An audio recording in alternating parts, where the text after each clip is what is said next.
This is VOA Africa.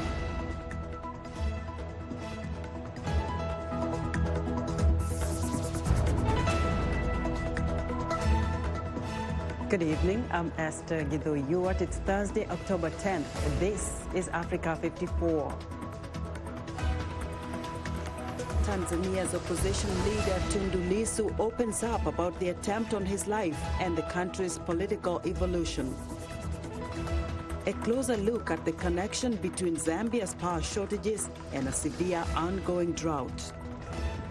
And in a first for Africa, Madagascar caviar tickles taste buds in France.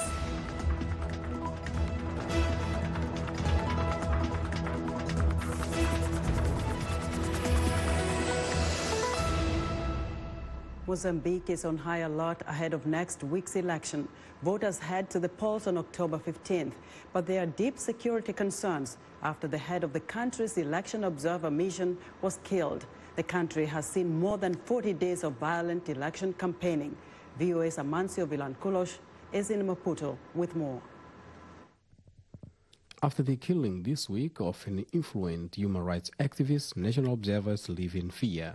Anastácio Matavel was murdered by 4 police officers after facilitating a training of local observers in the southern province of Gaza. So this make us look at the voting day also has kind of some spots we're definitely going to have like a problems, especially when it comes to the perceptions of people when it comes to violence, right?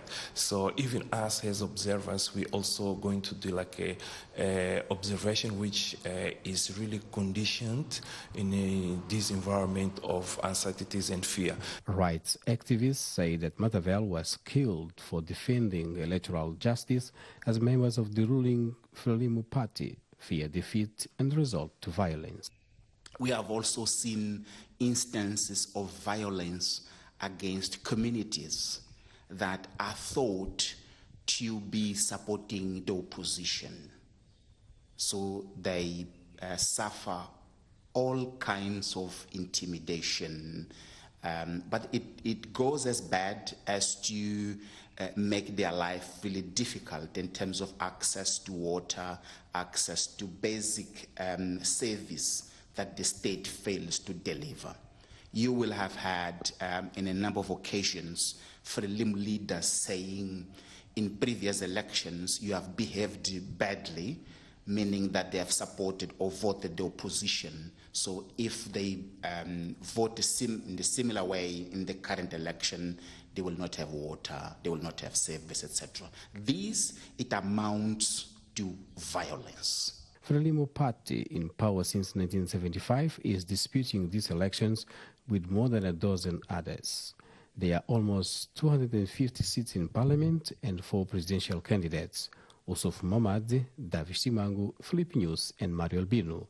Mozambicans will also vote for the first time 10 provincial governors. Mozambique has a large gas reserve, but half of its 28 million population live with less than $2 a day, and members of the ruling party are accused of using government positions for self-enrichment. Many people say it's time for a change. Ana Richette, engineering student, is a first-time voter. Primeiramente, governo fora da corrupção, que vai disponibilizar mais escolas, emprego para os jovens, mais hospitais, principalmente para quem estão nas zonas recônditas. The decision to end corruption could be in the hands of about 13 million voters next Tuesday, October 15. That was VOA's Amancio Vilanculos reporting for us from Maputo in Mozambique. Moving on to Tunisia, where the moderate Islamist Ennahda will be the largest party in the country's new parliament. That's according to initial official election results, but with only 53 of the 219 seats, Ennahda may struggle to build a governing coalition. The results, along with those in the first round of a separate presidential election last month, appear to underscore voter dissatisfaction with the major parties. This time, Ennahda has 17 fewer seats than it won in 2014 parliamentary election. Ennahda has been part of several governing coalitions since Tunisia's 2011 revolution. All seem to have failed to improve living conditions or public services in the young North African democracy. The latest results are subject to appeal, but are roughly in line with an exit poll published Sunday that also showed Ennahda coming first and Heart of Tunisia Party second. Today we bring you part 2 of our conversation with Tanzania's opposition leader Tundu Lissu. He spoke to VOA's Jackson Mvunganyi about why he thinks there was an attempt on his life and shares his thoughts about the East African country's political evolution 20 years after the death of its founding father, Mwalimu Julius Nyerere. In the 1 year prior to the attack on me, I was arrested and spent time in police jails 8 times. I was charged in court for making critical statements about the government and the policies of President Magufuli. I was charged in court 6 times. What happened to those charges? Were they dismissed? They are still pending. Right. They're still pending.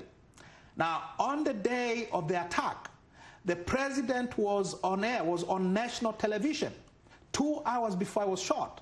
And President Magufuli told the nation, these are his exact words, that those who betray the country in its economic war do not deserve to survive. 2 hours later, I lay bleeding from 16 gunshot wounds. So you draw a linkage or connection between those 2 events? It is not just those 2 events. It is the president's speech. It is the withdrawal of security from this government housing compound. It is the president preventing me from getting medical treatment paid for by parliament. Because, and this is what the speaker said, we cannot treat Mr. Lissu because the president has not authorized the release of the funds. Okay, so let's talk about Tanzania 20 years after the death of your founding father, Mwalimu Dr. Kambarage Julius Nyerere.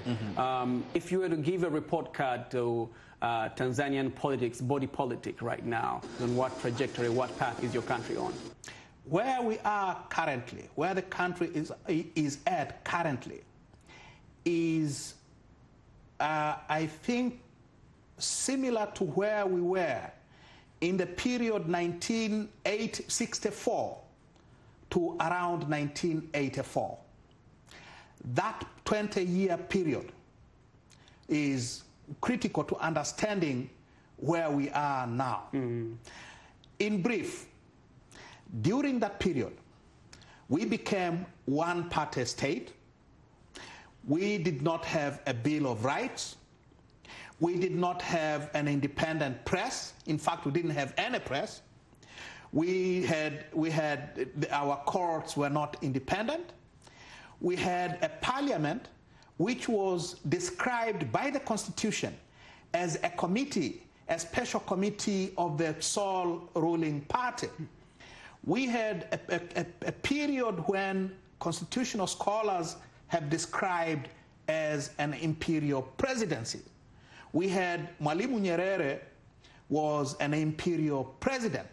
He had almost unlimited powers. And he himself said on 2 occasions, in 1967 and 1978, on an interview with the BBC, Mwalimu said, I have powers under the Constitution to become a dictator.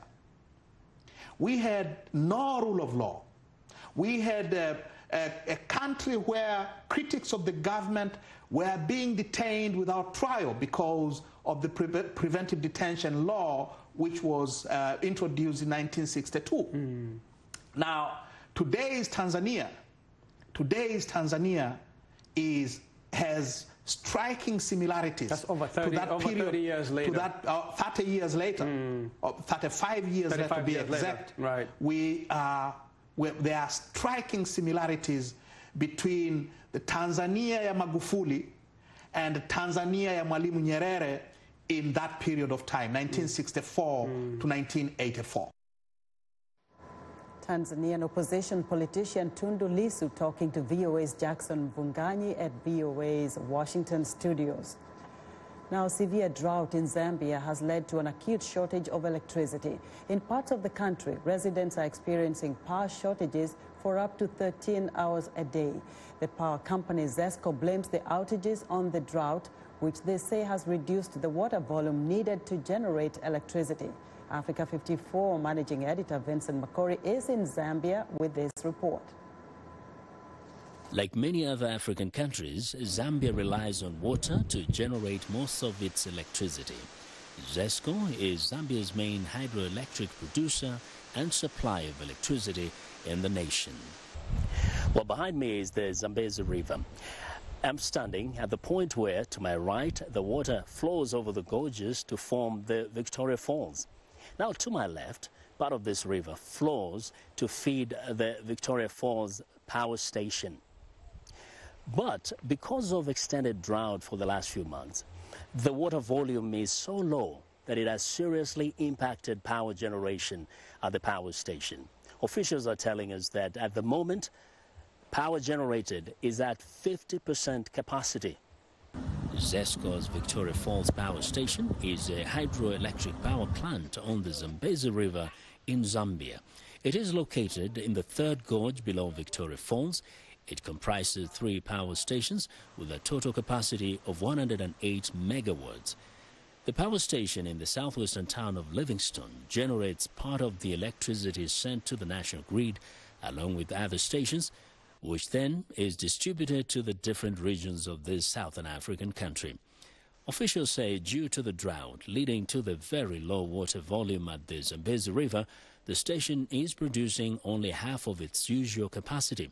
It has had to inevitably switch off some of its production units. As a consequence, the station is forced to switch off power supply to residents and businesses for up to 13 hours a day, every day. Zambezi River Authority is an institution composed of 2 countries, the Republic of Zambia and the Republic of Zimbabwe. Annually, they allocate water to 2 institutions, ZESCO Limited in Zambia and ZESA in Zimbabwe for power generation. So this time around in January, they came to us and told us that the water levels were extremely low. We had not so much rains for them to allocate good amount of volumes of water for us to use. That meant to us that we equally had to reduce the generation of this particular water to use to generate our machines, because as they reduce, we also reduce on the generation point of view. Heavy reliance on water for electricity production means that every time there is drought in the country, and especially abnormally long spells of drought, Zambians can always expect power shortages. There are efforts to produce power through alternative methods, but so far, hydropower remains the main source in Zambia. There are a lot of projects that we are working on in collaboration with the government of the Republic of Zambia, solar projects to be integrated into the national grid. And as you know, these power projects don't take 1 year, 2, 3 years. So we've learned quite a lot of lessons. A lot of all these projects will be coming on board by 2020, 2021, 2025. Some fear that if the rains were to fail again, the country could be in danger of a total blackout. As drought persists in this southern part of Africa, for the people of Zambia and ZESCO, it's a waiting game with no significant alternative source of energy until the rains come. Load shedding will continue. Vincent Makori, VOA Africa 54, Victoria Falls, Livingstone, Zambia. Africa 54 managing editor Vincent Makori with that report. Vincent is in Zambia this week, and tomorrow he will be part of a special core news production with our Zambian affiliate station ZNBC. Be sure to join us for that special broadcast. We're excited to hear what you think about Africa 54. Join the discussion on Facebook. The address is Africa 54. We're also streaming our broadcast live on Facebook. Please watch and share our show with your friends. Also check out our headlines 24/7 on voaafrica.com. Still to come, the cool new thing in French fine dining, Madagascar caviar. We'll be back.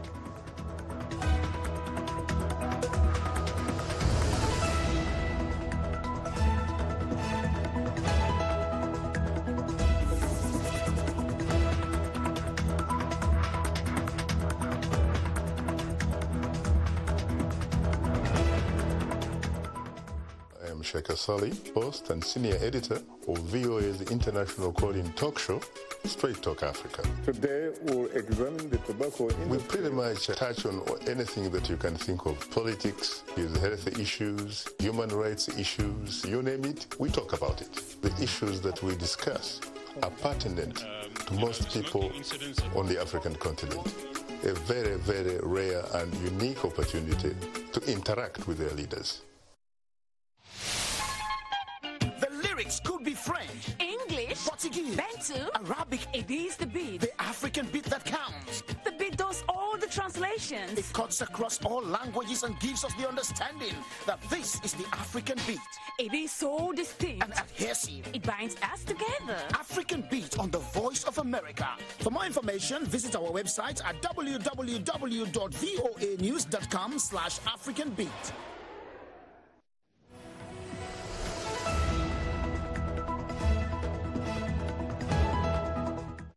I'm Clara Frank, and here's what's trending. The study of cell structure could be less challenging for school and university students in Jordan if they can use this low-cost microscope designed by Syrian refugee Abbas Faouri. His microscope can be connected to computers and mobile phones and operates with ultraviolet, infrared, and visible light. And it can magnify samples up to 800 times. In addition to being an educational tool, the microscope can also be used for autopsies. Faouri hopes that his design can benefit schools and students who can't afford to buy regular microscopes. Next up, a tiny house built to stand up to cyclones has been unveiled in northern Queensland, Australia. Its designers hope it could be a game changer in improving resistance to natural disasters. No bigger than a shipping container, it's fitted with all home comforts, shower, sink, and even a self-composting toilet. The house is about to undergo full-scale tests and simulations at the Cyclone Testing Station at James Cook University to see whether it could hold up to a full-scale Category 5 gale. And finally, the Burhane sisters enjoy a good night out. Although they love dancing to music, they can't hear it because they're both deaf. But a sensory tech company has found a way for them to feel it by wearing a high-tech, snazzy jacket. Its creators call it the Sound Shirt. The jacket has 16 sensors embedded in its fabric, so violins, for example, could be felt on the arms and drums on the back, creating a fully immersive feeling. Sound shirts are projected to cost upwards of $3,600. And that's what's trending today. The United States Treasury has sanctioned 3 members of the Gupta family, along with their business associate, for their involvement in corruption in South Africa. The U.S. says the wealthy businessmen were part of a significant corruption network and used their political connections to engage in widespread corruption and bribery, capture government contracts, and misappropriation of state assets. The 3 Indian-born Gupta brothers are friends of former South African President Jacob Zuma. They are accused in that country of using their relationship with Zuma to profit financially and influence senior government appointments. The sanctions were levied against brothers Atul, Ajay, and Rajesh Gupta, along with Salim Issa.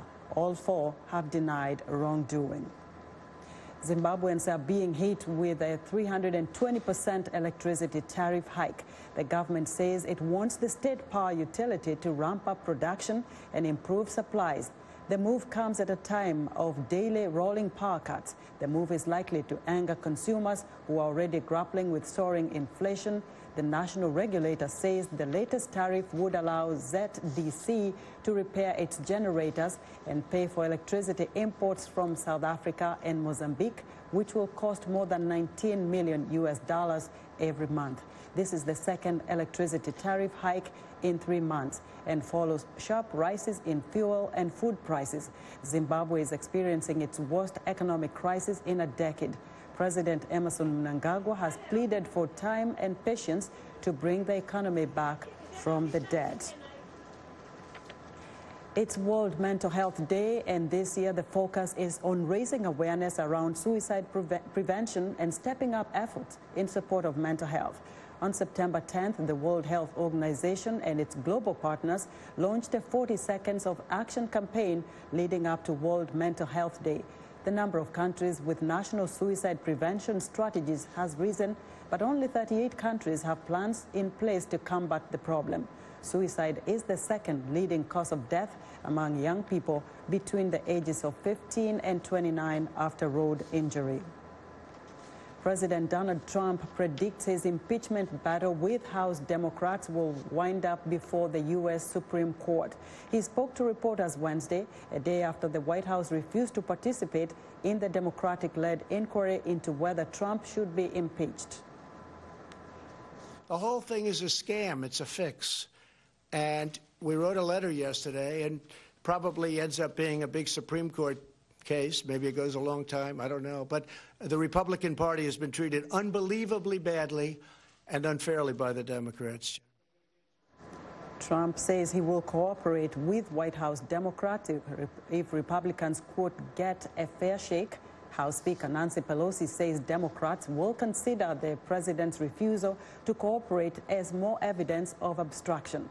President Trump's call with Ukraine's president seeking help to get dirt on Democratic presidential candidate Joe Biden and his son Hunter is central to a whistleblower's complaint. Joe Biden, for the first time, said publicly Wednesday that Trump's actions warrant impeachment.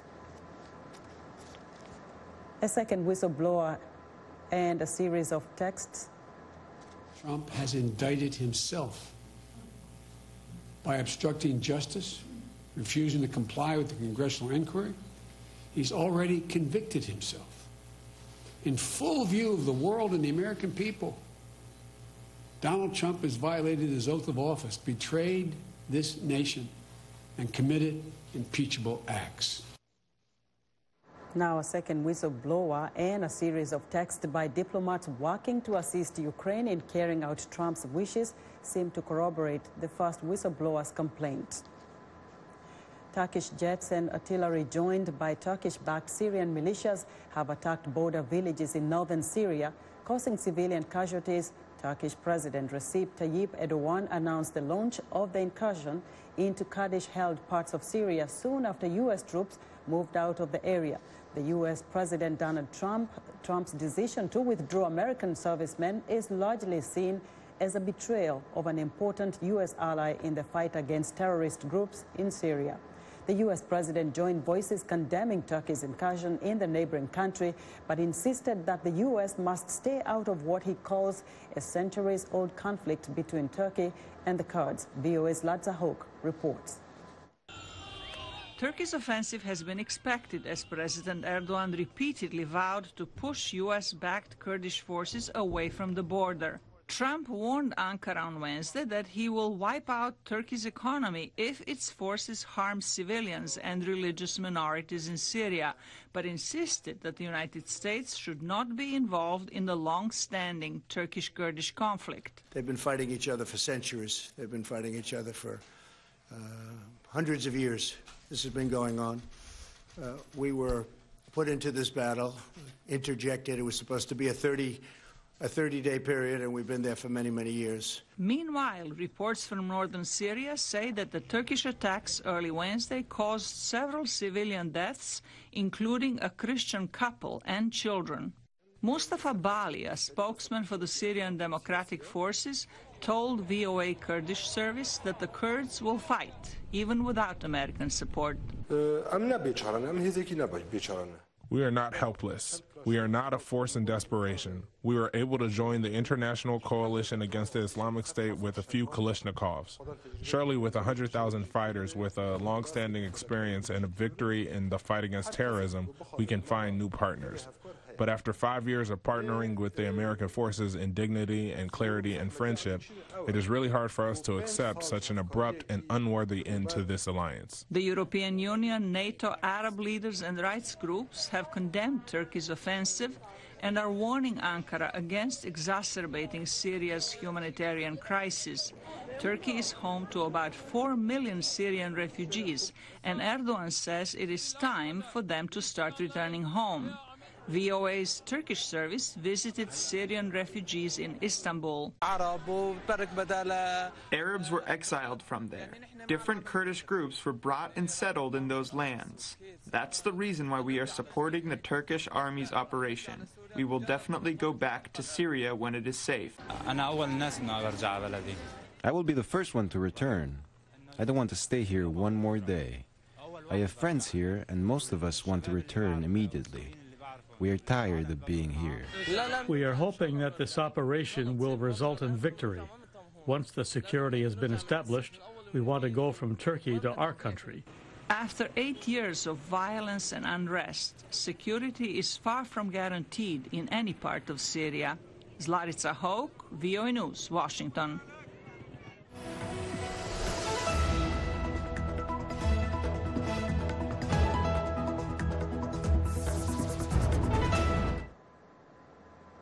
Caviar, a food associated with luxury, is being produced for the first time in Madagascar. The product makes consumers in faraway France happy and provides hundreds of jobs in this African country.